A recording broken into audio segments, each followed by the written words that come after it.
নমস্কার বন্ধুরা, আমি আজকে ফুলকপির বড়া বানাবো। তো আমি করছি বড়াটা। দিলাম কালো জিরা, দিচ্ছি, দিয়ে দিব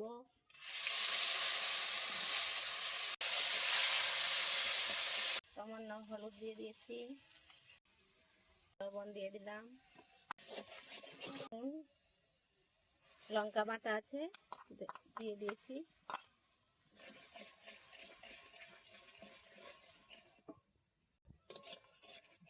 আর ফুলকপির পাতাটা আমাদের হয়ে গেছে পরিমাণ মতন। আমি এবার তুলে নেব উপরে, ডালের উপরে তুলে নিলাম। এখানে ধনিয়া পাতা কাটা আছে, ধনিয়া পাতাটা আমি দিয়ে দেবো পেস্ট করার জন্য। এটা আমি মাখিয়ে নেব। ফুলকপির পাতা, ডালের বাটাটা, ধনিয়া পাতা দিয়ে মাখিয়ে নেব। পরিমাণ মতন চালের গুঁড়া দিয়ে দিচ্ছি আমি।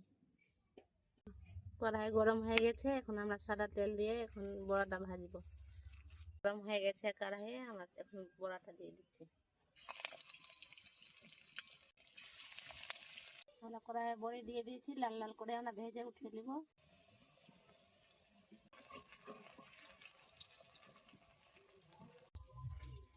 বড়াটা আমাদের হয়ে গেছে, আমরা এবার কড়াই থেকে তুলে নেব। সম্পূর্ণ বড়া হয়ে গেছে। এখন ভিডিওটা যদি ভালো লাগে লাইক কমেন্ট করে দিবা। টাটা।